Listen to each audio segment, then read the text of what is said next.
Ji, a very good morning everyone. Yeah, today is the 48th lecture of भारतीय साक्ष्य अधिनियम. आज हम लास्ट क्लास में हम लोगों ने थोड़ा एक्सपर्ट विटनेस क्या होते हैं, विशेषज्ञ कौन होते हैं उसको समझा था. थोड़ा सा उसको आगे और प्रोसीड करते हैं, थोड़ा सा कैरी फॉरवर्ड करते हैं. लेट्स सी और क्या क्या हम इसमें हम लोग एड ऑन कर सकते हैं.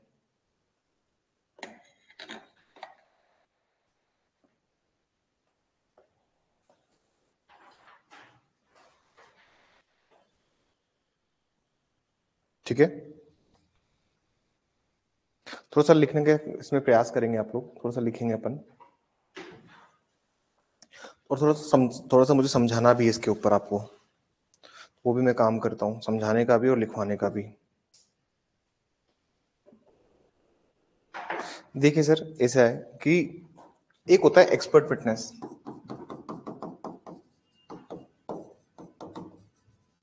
जिसको कहते हैं विशेषज्ञ, विशेषज्ञ साक्षी. और सर दूसरा जो होता है वो होता है एक ऑर्डिनरी विटनेस. दोनों में क्या अंतर है, कोई बताएगा मुझे?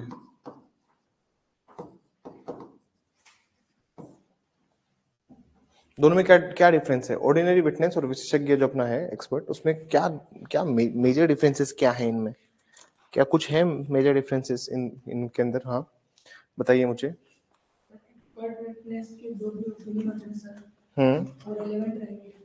ठीक है, ठीक है. इसका इसका कुछ भी ओपिनियन होगा तो क्या बन जाएगा सर? मतलब इसकी कोई भी राय होगी, इसकी सारी राय क्या होगी सर? सुसंगत होगी. लेकिन ऑर्डिनरी विटनेस की कोई भी राय सुसंगत हो ना हो वो डिपेंड करेगा. और क्या डिफरेंस होगा सर? और क्या क्या डिफरेंस है ऑर्डिनरी विटनेस और एक्सपर्ट विटनेस में?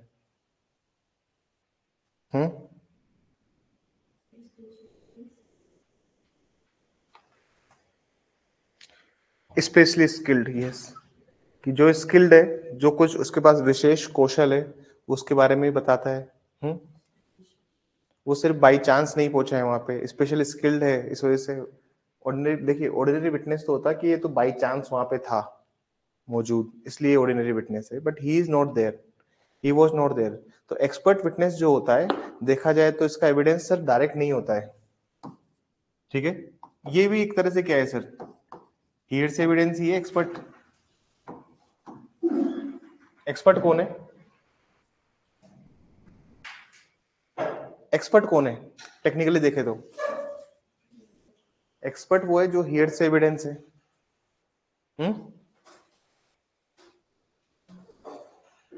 एक्सपर्ट कौन हुआ? हियर से एविडेंस ही हुआ. और हियर से एविडेंस ही, क्योंकि देखिए अगर आप मैं बात कर रहा हूं एक्सपर्ट एविडेंस के बारे में, मैं एक्सपर्ट विटनेस और ऑर्डिनरी विटनेस की बात कर रहा हूं. एक सामान्य साक्षी और एक विशेषज्ञ साक्षी में क्या अंतर है, मैं उसकी बात कर रहा हूं. तो पहला अंतर इन्होंने बताया कि इसका स्टेटमेंट रिलेवेंट होता है, इसका हो भी सकता है और नहीं भी हो. दूसरा पॉइंट उन्होंने बताया कि सर ये स्पेशल स्किल्ड होता है, ये स्पेशल स्किल्ड नहीं होता. तीसरा डिफरेंस, ये बाई चांस उस सीन ऑफ क्राइम पे या फिर उस जगह पर मौजूद था, इसलिए ये क्या बनाए? विटनेस बनाए. लेकिन ये वहां पे कभी था ही नहीं. एक्सपर्ट विटनेस था क्या वहां पे? सीन ऑफ क्राइम पे था? नहीं था. लेकिन ये एक तरह से क्या है, ये हियर्स एविडेंस ही है, ये अनुश्रुत साक्ष्य हुआ. कौन हुआ ये अनुश्रुत साक्ष्य ही है. इसको हम अनुश्रुत साक्ष्य कहें तो गलत है, गलत होगा. आज क्या, कौन सा वार है? शनिवार है आज. कल 12 बजे क्लास होगी नहीं होगी, इसके लिए मैसेज ड्रॉप कर दूंगा, ठीक है ना? तो ये क्या है सर? एक अनुश्रुत साक्ष्य है, हियर्स एविडेंस है. तो हियर्स एविडेंस का एक्सेप्शन में कौन आता है? एक्सपर्ट भी आता है. रेस जेस्टी भी हमने पढ़ा है, हमने डायरेक्ट डिक्लेरेशन पढ़ा है, हमने इसको पढ़ा है, हमने एडमिशंस पढ़े हैं.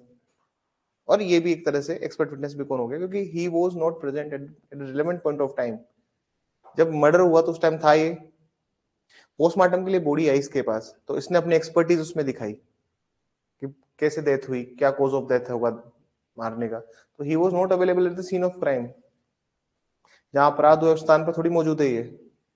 तो ये भी एक तरह से हियर्स एविडेंस का एक्सेप्शन है। हियर्स एविडेंस, अनुसूचित साक्ष्य वो सारे साक्ष्य होते हैं जो आदमी डायरेक्ट नहीं देख पा रहा, ना उसने डायरेक्ट सुने, ना उसने देखा है, ना उसने सेंसेस से महसूस किया है। बात समझ में आई? आगे चलिए, पहला पॉइंट लिखेंगे,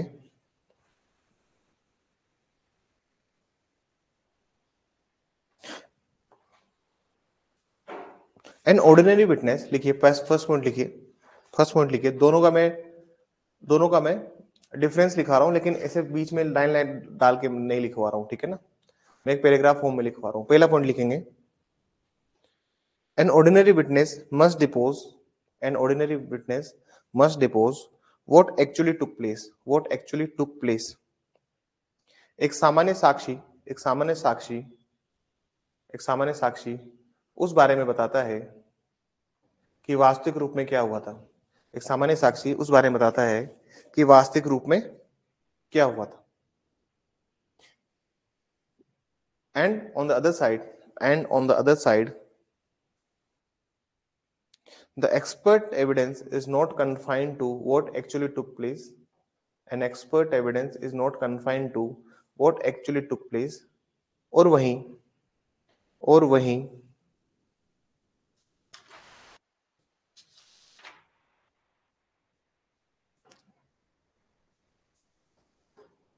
और वहीं विशेषज्ञ की राय, विशेषज्ञ की राय सिर्फ उस बात तक सीमित नहीं है, विशेषज्ञ की राय सिर्फ उस बात तक सीमित नहीं है कि वास्तविक रूप में क्या हुआ था, कि वास्तविक रूप में क्या हुआ था, उस बात तक सीमित नहीं है कि वास्तविक रूप में क्या हुआ था, कि वास्तविक रूप में क्या हुआ था। पॉइंट नंबर 2 लिखिए,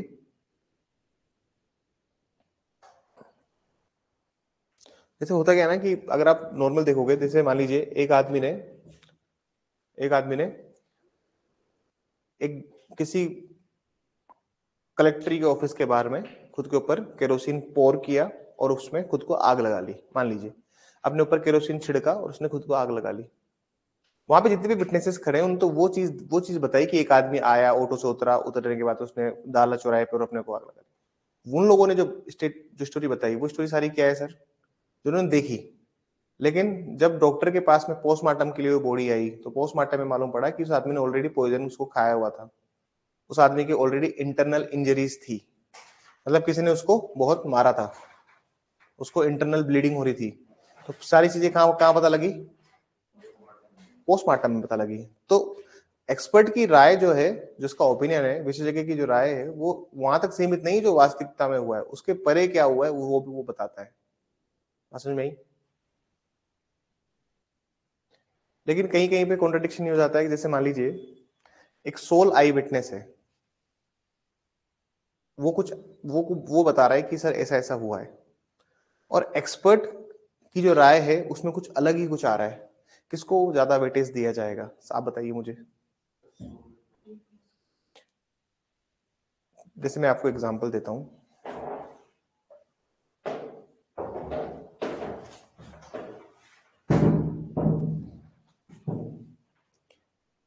एक आदमी की डेथ हुई है bye multiple firing upon him, उसके ऊपर बहुत सारी गोलियां चलाई गई, इसकी वजह से उसकी डेथ हुई। ठीक है, मतलब उसको आई विटनेसेस ने देखा भी है कि यार ये आदमी जा रहा था, इसको बहुत सारी गोलियां मारी गई। लेकिन पोस्टमार्टम में रिवील करता है कि इसकी डेथ हार्ट अटैक से हुई है। किसको वेटेज दोगे, या फिर मर्डर का एलिगेशन लगेगा उसके ऊपर?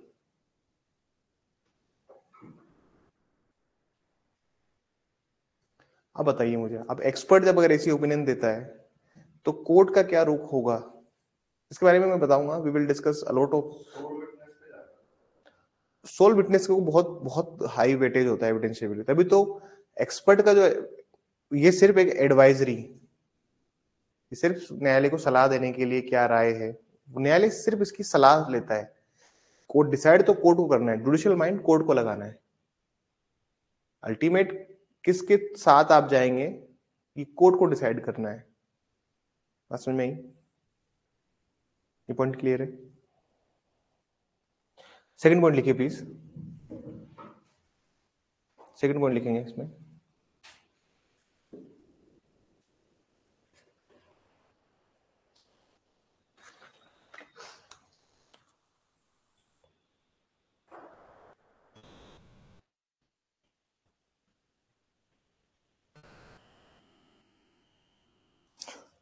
लिखिए,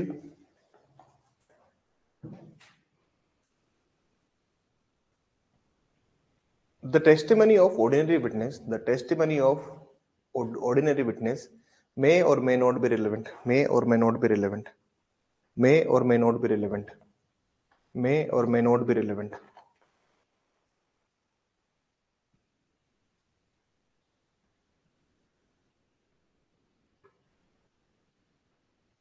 एक सामान्य साक्षी की कही गई बात, एक सामान्य साक्षी की कही गई बात सुसंगत हो भी सकती है और नहीं भी, सुसंगत हो भी सकती है और नहीं भी, परंतु वहीं सुसंगत हो भी सकती है और नहीं भी, परंतु वहीं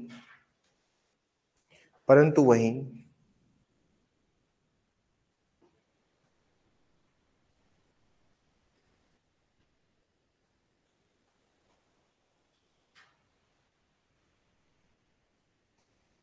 परंतु वहीं विशेषज्ञ की राय हमेशा सुसंगत होगी, परंतु वहीं विशेषज्ञ की राय हमेशा सुसंगत होगी। However, the opinion of expert, however, the opinion of an expert, however, the opinion of an expert will always be relevant, will always be relevant, will always be relevant, will always be relevant। Point number 3 लिखिए, और क्या हो सकता है बताइए differences में।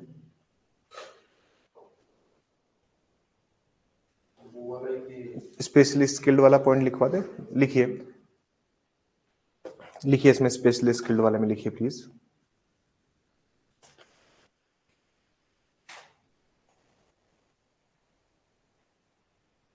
लिखिए, the ordinary witness need not to be very specially skilled, the ordinary witness need not to be specially skilled.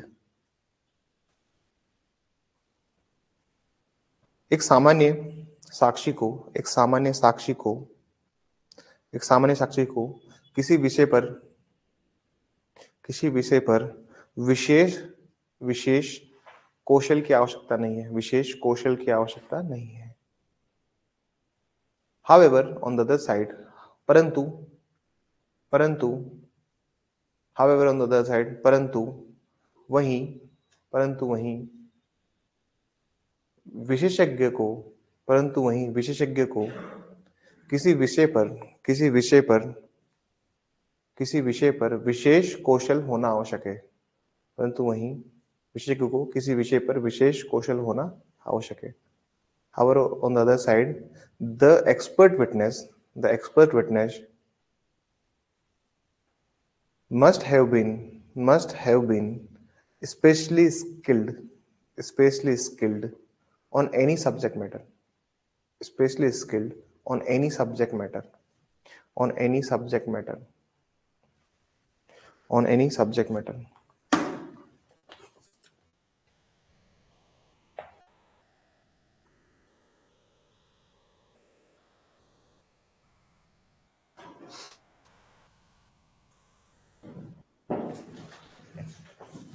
There are multiple cases जहां सुप्रीम कोर्ट ने इस पूरे पॉइंट को एड्रेस किया है, ठीक है। एक शब्द है, पैराग्राफ से निकल लीजिए, the expert must be competent in foreign law, comma science, comma art, comma handwriting और फिंगर प्रिंटिंग और फिंगर इंप्रेशन। विशेषज्ञ को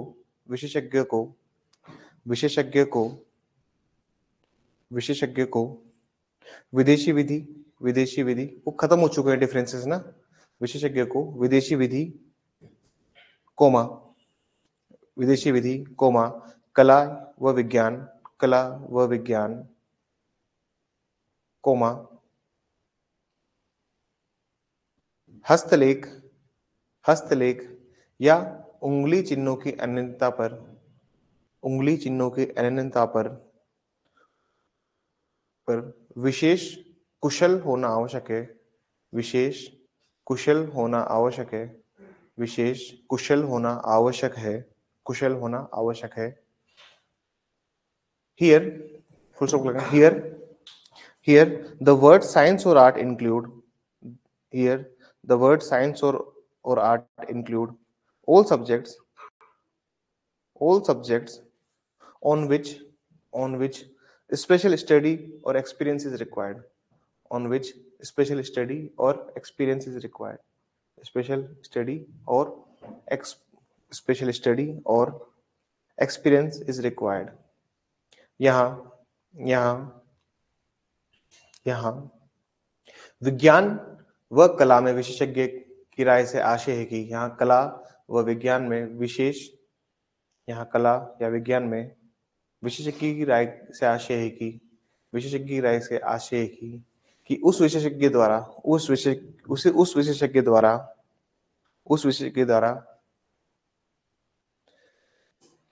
कला विज्ञान के क्षेत्र में विशेष अध्ययन या अनुभव किया गया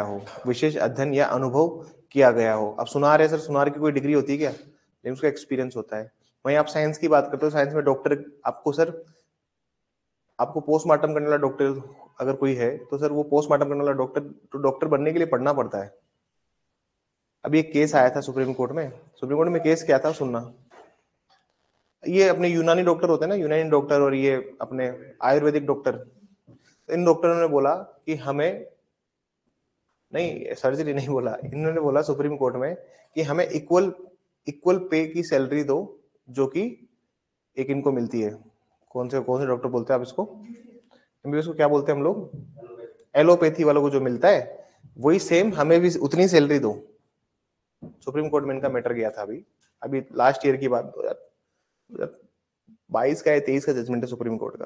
तो सुप्रीम कोर्ट ने इस केस में से बोला कि पहली बात, हम सेम सैलरी नहीं दे सकते दोनों को, एलोपैथिक, आयुर्वेदिक और इनकी डॉक्टर यूनानी डॉक्टर्स को, क्योंकि अगर कहीं पे भी इमरजेंसी केसेस परफॉर्म करने हैं तो यूनानी और आयुर्वेदिक इमरजेंसी केसेस में हेल्पफुल नहीं है.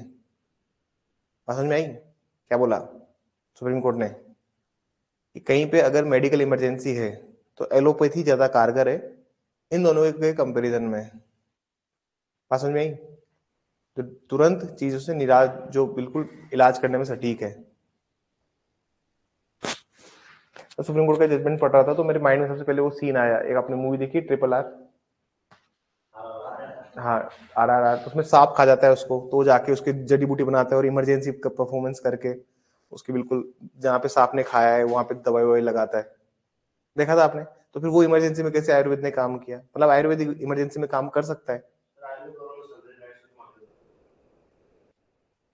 सर्जरी राइट इनको नहीं दे सकते. बहुत ओल्ड मेथड्स यूज करते हैं सर्जरी में.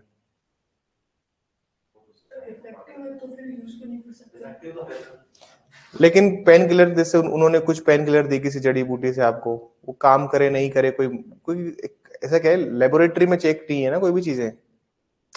जैसे अब एलोपैथी की दवाई बनती है तो उसको तो पूरा लैब में चेक किया जाता है, 10 लोगों पे परीक्षण होता है, 10 लोगों को खाते हैं उसको, तब जाकर उसको सर्टिफाइड करके मार्केट में आती है. जेनरिक मेडिसिन मार्केट में आती है, मेडिसिन तब ऐसे मार्केट में आती है. अब क्या होता है कि डायरेक्टली अगर चीजें मार्केट में आ जाए, ऐसे तो हर घर में फिर वो है सर. आप सोचो कि वो वाला हल्दी वाला दूध पी ले, इस पे लग गई तो अभी वो खा ले, गुनगुना पानी उसका पत्ता उबाल के पी ले. आप सोचो, आप इतने तो अपने इंडिया में घर घर के अंदर वो बैठे हैं उस्ताद लोग, बिना चेक किया क्या चीजें हो जाएंगी क्या? चलिए हम आगे चलते हैं. तो यूजुअली क्या होता है कि साइंस एंड आर्ट में आप या तो पढ़ाई करके आपने या फिर एक्सपीरियंस के थ्रू आपने वो चीज लिया हो. ठीक है. अब बहुत सारे केसेस हैं सुप्रीम कोर्ट के, जहां पे सुप्रीम कोर्ट ने डिफरेंट बातें बोली. मैं आपको कुछ केसेस लिखवा देता हूं. एक हेडिंग डालिए, प्रूफ ऑफ एज. हेडिंग डालिए, प्रूफ ऑफ एज. व्यक्ति की उम्र का सबूत. व्यक्ति की उम्र का सबूत. अब ये प्रूफ ऑफ एज में जैसे डॉक्टर ने लिख के दे दिया है कि he is 21 year of age, लेकिन डॉक्यूमेंट्स दिखा रहे हैं कि 18 साल का. ये किसको मानोगे? डॉक्यूमेंट्स को. अरे डॉक्यूमेंट्स 18 साल का दिखा रहे हैं लेकिन डॉक्टर कह रहा है 21 साल का है, किसको माना जाएगा? अब आप बताओ मुझे, जैसे एक बच्चा है जो जूनियर बनना चाहता है, वो कह रहा है कि मैं 15 साल का ही हूँ, लेकिन उसकी मेडिकल एज जो होती है, मेडिकल एज मतलब ओसिफिकेशन टेस्ट। ओसिफिकेशन टेस्ट क्या होता है सर, जो अपनी फीमर होती है ना, ये फीमर की थिकनेस वो बढ़ती है उम्र के साथ। उम्र के साथ क्या होती है, फीमर की थिकनेस बढ़ती है। तो ये ओसिफिकेशन टेस्ट होता है। उससे क्या होता है, वो क्या होता है, उम्र के साथ एक लेयरिंग आती है उसके ऊपर। वो उम्र आपकी ओसिफिकेशन टेस्ट के थ्रू पता लगती है। जब आप सेक्शन 94 पढ़ेंगे जुवेनाइल जस्टिस एक्ट का, तो वहाँ पे ओसिफिकेशन टेस्ट दिया हुआ 94C के अंदर। आप कभी जुवेनाइल एक्ट पढ़ना, वहाँ पे हमें ये चीज मिलने को देखने को मिलेगी। जब पढ़ेंगे तब आप देखना। अब ओसिफिकेशन टेस्ट जो होता है, तो आप प्रूफ ऑफ एज में क्या सही मानेंगे, तो उसमें सुप्रीम कोर्ट के जजमेंट्स हैं। इसमें क्या है सर, बहुत सारे सुप्रीम कोर्ट के जजमेंट्स है। किसका नाम लिखेंगे,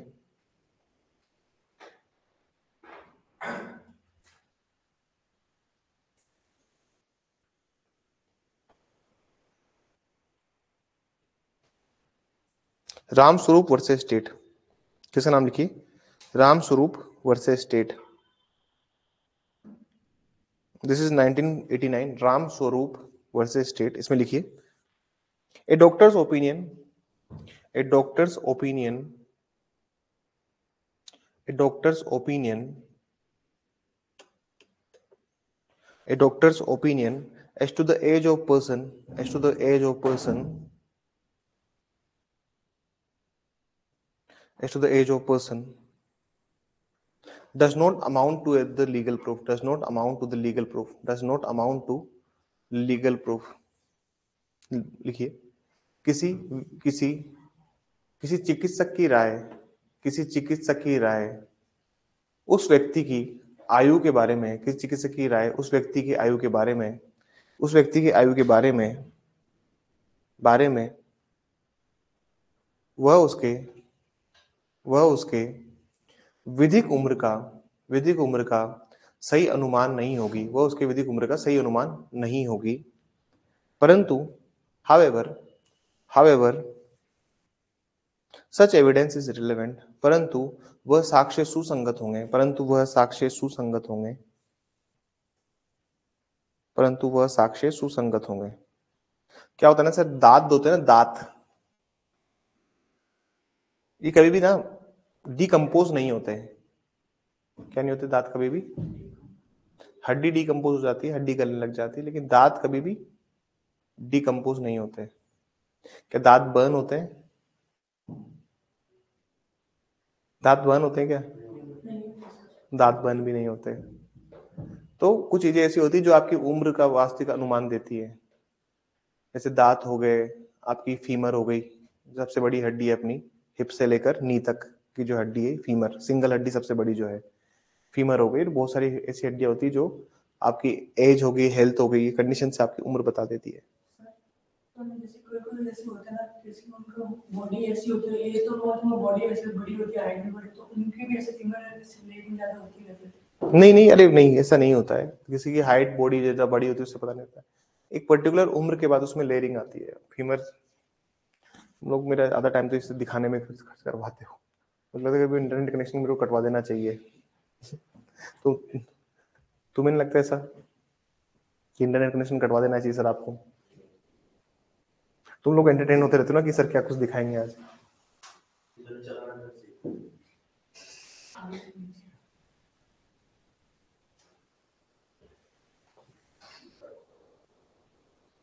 फीमर जो होता है ना,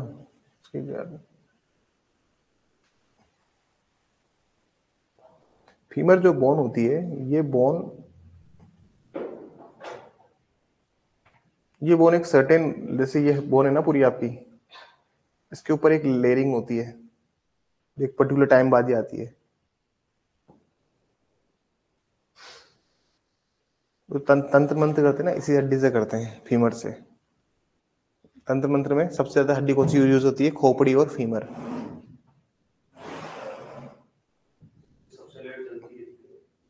इस हड्डी से हवन करते हैं, क्योंकि हवन की अग्नि में जो, जी जी, छोड़िए इन सब बातों में, कहा आप मुझे पूछ रहे हैं। मैं बनारस रहा हूँ, क्योंकि 1 महीना पूरा अपना जीवन का मैंने बनारस में बिताया है। बहुत मोक्ष का धाम है बनारस, तो बहुत अच्छा लगता है बनारस में जाके। आप भी बनारस जाइएगा। पूरा 1 महीना रहा मैं बनारस, मणिकर्णिका घाट में, मतलब हर 1-2 दिन में जाता रहता था मणिकर्णिका, घूमते रहते कि सब बहुत स्ट्रॉन्ग वाइब्स है वहाँ की। चले हम आगे चलें, बातें अगर खत्म हो गई हो तो ठीक है। तो सर उम्र के रिगार्डिंग क्या है, ये कोई बहुत वो नहीं है, लेकिन आप जो भी आपने जो भी ये सब चीजें क्या है सर, रिलेवेंट है, कोई कंक्लूसिव प्रूफ नहीं है। कोर्ट क्या कह रहा है कि ये कोई कंक्लूसिव प्रूफ नहीं है कि डॉक्टर ने जो कोई ओपिनियन बना के दे दिया वो आपकी एज का सही है। जैसे अभी पूजा खेड़कर वाला केस था, अब उसमें डॉक्टर ने लिख के, पूजा खेड़कर कौन थी, आईएएस थी, उनको अभी हटा दिया, टर्मिनेट कर दिया यूपीएससी ने। तो इन्होंने क्या किया, एक पार्शियल ब्लाइंडलेस का वो बना दिया सर्टिफिकेट। अब उस बेसिस पे उनको नहीं हटाया है, ब्लाइंडलेस है या नहीं वो तो फालतू बात, दूसरी बात है। उनको हटाया है ओबीसी कोटे की वजह से। किस वजह से हटाया, कि ओबीसी कोटा कैसे हो सकता है, उसकी वजह से उनको हटाया है। पार्शियल ब्लाइंडनेस उन्होंने बताई अपनी, उनको उसके मिसकंडक्ट की वजह से हटाया। किस वजह से हटाया है, ओबीसी कोटे में भी ये होता है कि आप, ऐसा है कि जैसे अब ओबीसी का थोड़ा सा सीन समझिए।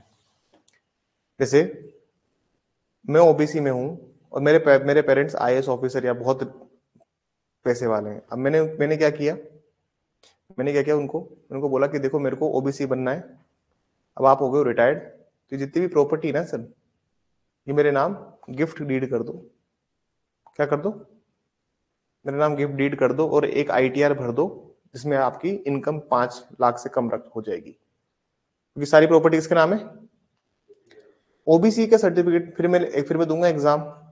जब ओबीसी का सर्टिफिकेट लगाया जाता है तो एज, तो इनकम देखी जाती है किसकी, पेरेंट्स की, खुद की इनकम नहीं देखी जाती ओबीसी में।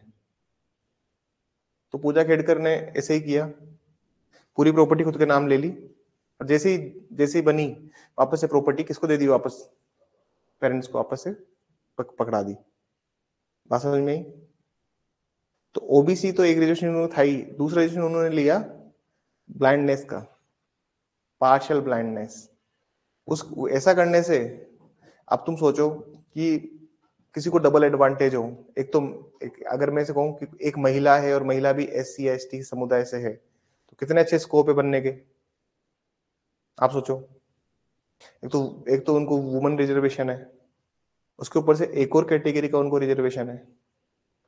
अगर डबल किसी को रिजर्वेशन मिल रहा है तो उसकी रैंक तो डेफिनेटली इंप्रूव होगी। तो पूजा खेड़कर के साथ ऐसा ही हुआ। डॉक्टर के ओपिनियंस पे उसको नहीं निकाला है, उसको मिसकंडक्ट पे निकाला है। किस पे निकाला है, जो सर्विस टर्मिनेट की है वो किस पे करिए, मिसकंडक्ट विद द ऑफिसर्स। तो प्रोबेशन में जो था ट्रेनी आईएएस ऑफिसर थी वो। अब आप देखोगे उसमें डॉक्टर्स ने उनको लिख के दिया कि पार्शियल ब्लाइंड है, या फिर बाकी चीज भी जो भी लिख के दिए डॉक्टर्स ने। तो डॉक्टर्स का ओपिनियन जो है वो कोई बहुत कंक्लूसिव है क्या, क्या डॉक्टर ने लिख दिया पार्शियल ब्लाइंड मतलब पार्शियल ब्लाइंड है, नहीं, ऐसा नहीं होता ना। वो रिलेवेंट हो सकता है to the some extent, to the some point of extent, आप उसको आप रिलेवेंट मान सकते हो, but it is not very relevant to that point. ये बात आप समझिए। डॉक्टर के ओपिनियंस हो गए। अब जैसे पोस्टमार्टम केस है, पोस्टमार्टम केस में आरुषि वाला केस मैंने आपको पढ़ाया था, आरुषि वाला केस पढ़ाया हम लोगों ने, राजेश तलवार, है ना, NCT of Delhi versus Rajesh तलवार, नुपुर तलवार। अब इस केस को हमने पढ़ा है, स्टेट ऑफ यूपी है शायद, गाजिया वहां हुआ था ना, गाजियाबाद की बात है, तो स्टेट ऑफ यूपी इस केस का नाम। अब इस केस में क्या हुआ था कि जब आरुषि की डेथ हुई, मतलब जब डेथ हुई तो उसके स्टमक से जो खाना मिला था वो हाफ डाइजेस्टेड फूड था, मतलब आधा पचा हुआ उसका पेट से खाना मिला। और उसके पेरेंट्स ने बोला कि हम लोगों ने रात को 9:30 10 बजे डिनर किया है, 10 साढ़े 10 बजे हमने डिनर किया है। खाने को पचने में 5 से 6 घंटे लगते हैं। हाफ डाइजेस्टेड मतलब 2.5 से 3 घंटे, खाना खाने के 2.5 से 3 घंटे बाद इसकी डेथ हुई है। तो एक सर्टेन टाइम इन्होंने बताया कि इस टाइम पे इसकी डेथ हुई है। अगर आप पूरा टाइमलाइन समझेंगे, देखो ये जितने भी ओपिनियंस होते हैं मेडिकल डॉक्टर्स के ओपिनियंस हैं, ये opinions case to case vary करते हैं। कहीं कहीं पे सोल बेसिस ऑफ कन्विक्शन भी होता है इनके ऊपर, और कहीं कहीं पे इनको सिर्फ और सिर्फ एक एडवाइजरी ओपिनियन लेके इनको छोड़ दिया जाता है। तो it depends on the cases, it varies from case to case. चले आगे, समझ में आया एक्सपर्ट का क्या रोल रहता है। बहुत कंक्लूसिव एविडेंस नहीं है एक्सपर्ट। एक्सपर्ट क्या नहीं है, ऐसे निश्चय सबूत नहीं कि लिख दिया तो मानना ही पड़ेगा कोर्ट को। एडवाइस है, तुमको अच्छा लगता है मानो, नहीं लगता है मत मानो, ठीक है ना।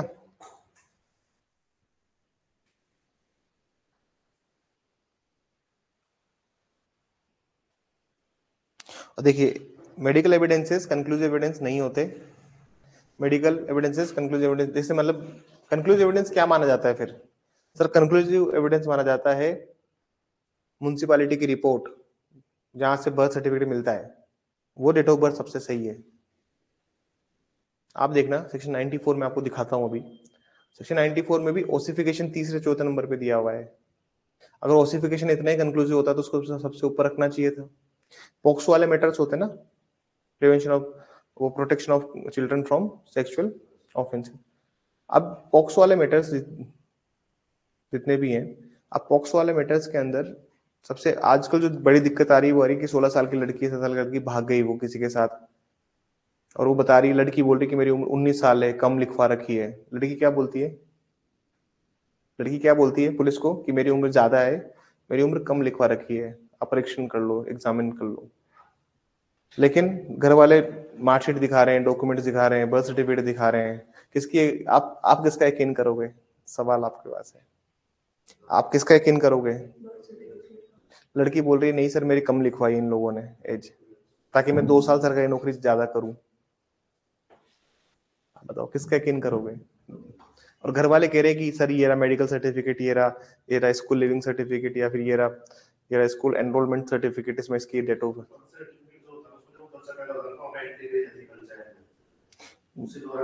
क्या उसको फोर्स नहीं किया जा सकता? तो फिर सर जैसे ना कि जो डॉक्यूमेंट्स होते हैं ना, उनकी नहीं जाए तो सर कोर्ट को ना कोई केस के अंदर जस्टिस के लिए कोई ना ऐसे जैसे लड़की की बात है तो उसको बात मान सकता है। पार्डन, मतलब डॉक्यूमेंट्स को ना मान के उस लड़की की बात मान सकता है, कोर्ट को ऐसा लगे कि नहीं ये सही लग रहा है। अच्छा बता, मैं आपको एक सीन बताता हूँ। देखिए सबसे पहले क्या लिखा हुआ है, आपको उम्र देखने के लिए जूम नहीं होगा, देख लीजिएगा, लेकिन सबसे पहले क्या लिखा हुआ है, in the case of committee the board has reasonable ground for the doubt regarding the whether the person brought before it is child और नॉट, द कमिटी और द बोर्ड। लड़की को जब लड़की को वापस महिला सुरक्षा से केंद्र में भेजते हैं तो ये कमिटी देखती है, ठीक है ना। द केस में भी एंड सीकिंग एविडेंस, देखो सबसे पहले जो एविडेंस लिया जाएगा वो कौन सा है सर? बर्थ सर्टिफिकेट, जो कि कंसर्न एग्जामिनेशन बोर्ड का जो होता है, 10वीं की मार्कशीट जो होती है आपकी। दूसरा birth certificate given by corporation और म्युनिसिपल अथॉरिटी। दूसरा हो गया पंचायत, जो भी पंचायत ने सर्टिफिकेट दिया है, बर्थ सर्टिफिकेट आपका, जन्म प्रमाण पत्र जो हो गया। तीसरा, अगर ये दोनों नहीं है तो उसके बाद भाई उम्र तो पता लगानी पड़ेगी, तो उसके पास करो ओसिफिकेशन टेस्ट। मतलब मेडिकल एविडेंसेस को डाउन रखा गया है उम्र के मामले में, याद रखना। उम्र के मामले में मेडिकल एविडेंसेस को इतना तवज्जो नहीं देते। तो लड़की कितनी बोल ले मैं हूं, लेकिन वो बोलेगे नहीं आप नहीं हो मैडम। क्या बोलेगे? जी आप नहीं है, ठीक है ना। Provided such age determination test conducted on order of committee board shall completed 15। अब ये सब पढ़ लेना आप लोग, लेकिन बट द थिंग इज अगर आप 94 पढ़ोगे जुवेनाइल जस्टिस का, तो वहां पे भी एज के मामले में मेडिकल एक्सपर्ट की जो ओपिनियन है उसको सेकेंडरी रखा है, प्राइमरी नहीं रखा है। क्योंकि डॉक्यूमेंट्स होते हैं सर, फिर क्या मतलब है इन सबका? पंचायत भवन बनाने का, इनकी रजिस्ट्री कराने का, जन्म प्रमाण पत्र बनाने का, फिर यही करा लो, ओसिफिकेशन करा लो सबका। एक्सरे से होता है ये ओसिफिकेशन, किससे होता है? चलिए आगे चलते हैं, थोड़ा सा आगे और समझते हैं एक्सपर्ट की बातों को। हेडिंग डालिए value of expert opinion. Value of expert opinion,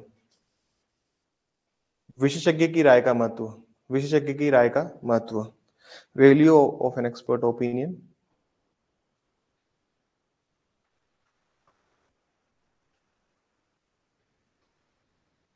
value of an expert opinion, आगे लिखिए। इसमें लिखेंगे the evidence act only provides about the relevancy of expert opinion. The evidence act only provides about the relevancy of expert opinion. क्या लिख दिया, लिखवाया मैंने साक्ष्य एविडेंस जगह लिखिए BSA। भारतीय साक्ष्य अधिनियम ओनली प्रोवाइड्स, इसे लिखिए भारतीय साक्ष्य अधिनियम ओनली प्रोवाइड्स, भारतीय साक्ष्य अधिनियम only provides about the relevancy of an expert opinion. Indian evidence की जगह BSA कर लिख दीजिए बस, ठीक है ना। भारतीय साक्ष्य अधिनियम only provides about the relevancy of the expert opinion. भारतीय साक्ष्य अधिनियम, भारतीय साक्ष्य अधिनियम, भारतीय साक्ष्य अधिनियम विशेषज्ञ की राय को, विशेषज्ञ की राय को सुसंगत बताती है, विशेषज्ञ की राय को सुसंगत बताती है, विशेषज्ञ की राय को सुसंगत बताती है। But gives no guidance as to its value, but gives no guidance, लिखिए but gives no guidance to its value, परंतु वह उस राय के, परंतु वह उस राय के साक्षिक मूल्य के बारे में नहीं बताती, परंतु वह उस राय के साक्षिक मूल्य के बारे में नहीं बताती है। साक्षिक मूल्य के बारे में कहाँ डिस्कस किया है कि कितना वेटेज दिया जाना चाहिए, कुछ बताया क्या इन्होंने, कुछ नहीं बोला। तो हमें से समझ में आया कि सर सुसंगत तो है, लेकिन अब कितना मानना है कितना नहीं मानना, it's a prerogative of court. ये तो जुडिशियल माइंड लगाना पड़ेगा इसमें तो, कि आप उसकी राय ले सकते हैं। आगे लिखिए।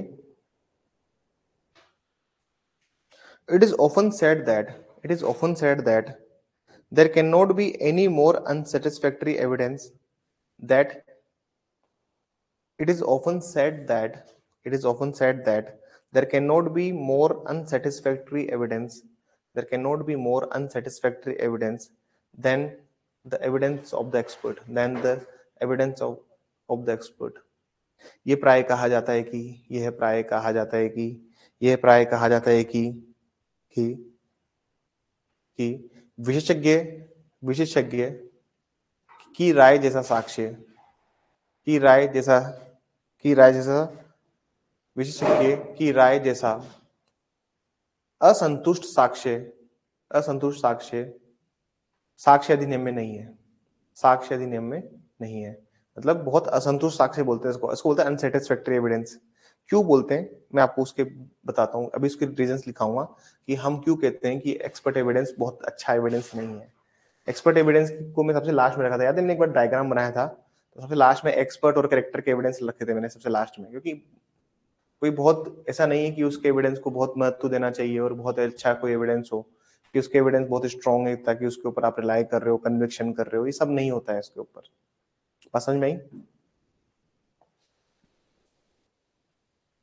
The value of an expert opinion suffers from following drawbacks. The value of an expert opinion suffers from following drawbacks. Value of an expert opinion suffers from following drawbacks.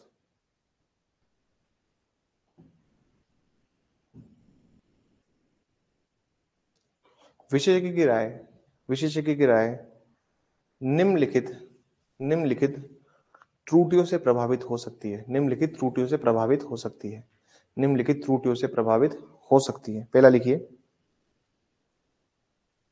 there is a danger of error, there is danger of error or deliberate falsehood, there is a danger of error or deliberate falsehood। लिखिए, इस साक्ष्य में त्रुटि की संभावना, इस साक्ष्य में त्रुटि की संभावना या जानबूझकर मिथ्या साक्ष्य देने की संभावना अधिक होती है, या जानबूझकर मिथ्या साक्ष्य देने की संभावना अधिक होती है, या जानबूझकर मिथ्या साक्ष्य देने की संभावना अधिक होती है। याद करो वो पुणे का जो पोर्श केस हुआ था, पोर्श केस नहीं हुआ था पुणे में, अब वो ब्लड सैंपल सारे चेंज कर दिए थे डॉक्टर ने 2-2.5 लाख रुपए देके, याद है आपको? डॉक्टर ने क्या किया था पुणे वाले केस में, ब्लड सैंपल चेंज कर दिए थे। तो मतलब इतना फालतू एविडेंस है ये, कोई भी जान करके चाहे तो डेलिब्रेट फॉल्सहुड ला सकता है एविडेंसेस में। तो आप वो देखिए पुणे वाले केस से हमें क्या सीखने को मिला कि सर अगर एक्सपर्ट अगर अपने उस पर आ जाए तो फिर एविडेंस पूरे खत्म हो सकते हैं। क्योंकि पोर्श केस जो था पुणे का, उसमें ये तो हुआ उस बच्चे के मेडिकल रिपोर्ट्स बदले गए, उस बच्चे का ब्लड सैंपल फेंक दिया। अरे अल्कोहल शरीर में 72 घंटे तक रहता है, कितने घंटे तक रहता है? 72 घंटे तक आपके शरीर में अल्कोहल रहेगा अगर आपने अल्कोहल कंज्यूम किया है तो। अब जब उसका ब्लड ही किसी और ने दिया है, उसकी माँ ने ब्लड दिया था, उसका ब्लड किसने दिया था? और ये पूरा रिपोर्ट में है, आपको भी देखना है इसका कि मम्मी ने उसका ब्लड दिया था। तो मम्मी ने थोड़ी शराब पी रखी थी, जो आएगा उसको क्या टेंशन है? फिर जब ये रिपोर्ट आई 5 दिन बाद 6 दिन बाद, तब तक तो हो गया सब सबूत खत्म। समझ में आ रही है आपको? तो पूरे अगर फॉल्सहुड डेलिबरेटली अगर कोई जानबूझकर मिथ्या साक्ष्य देने पे आ जाए, तो फिर एक्सपर्ट से गंदे एविडेंस भी नहीं है फिर कोई। आगे लिखिए, सेकंड पॉइंट लिखिए, his evidence is after all opinion, his evidence is after all opinion and human judgment is fallible, and human judgment is fallible, and human judgment is fallible.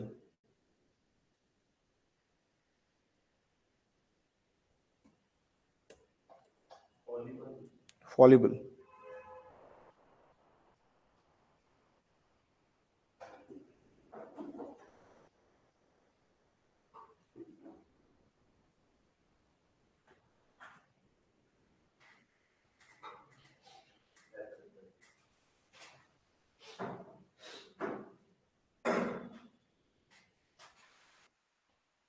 लिखिए, यह साक्ष्य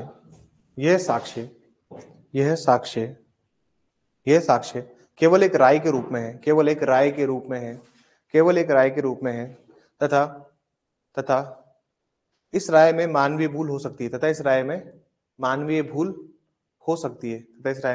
भूल हो सकती है, because human knowledge is limited and imperfect, क्योंकि मनुष्य का ज्ञान सीमित है, क्योंकि मनुष्य का ज्ञान क्या है? सीमित। सर, आदमी का ज्ञान तो सीमित ही होता है ना। आज आपने जितना पढ़ा उतना ही तो आएगा। ये थोड़ी ना कि आपको ऑस्ट्रेलिया में क्या चल रहा है, ऑस्ट्रेलिया में किस तरह का वेदर होता है इस टाइम पे, आपको सब पता है। आपको थोड़ी पता है कि ऑस्ट्रेलिया में इकोनॉमिक ग्रोथ कितनी चल रही है, आपको क्या पता क्या ऑस्ट्रेलिया की इकोनॉमिक ग्रोथ कितनी है? तीसरा लिखिए, an expert witness howsoever impartial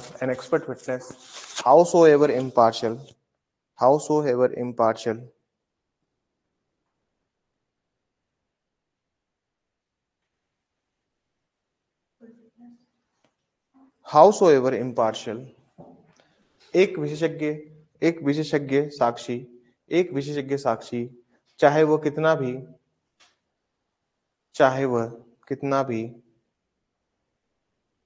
निष्पक्ष हो, howsoever impartial he may be, he is likely to be prejudiced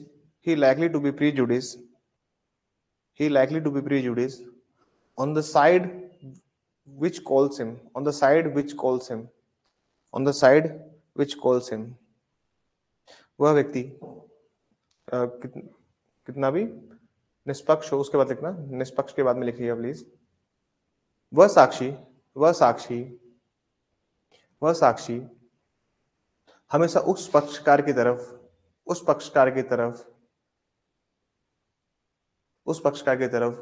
रुझान रखेगा जिसके द्वारा उसे बुलाया गया है। तो सर ये सारे फैक्टर्स क्या हैं? एक्सपर्ट की बात करते हैं, ठीक है। That's all for today. और कल की क्लास होगी नहीं होगी, I will forward a message to you in that regard, ठीक है। और मैं क्लास ले ही लूंगा क्योंकि मुझे कोई काम नहीं है, तो मैं फिर से फ्री हो गया हूँ।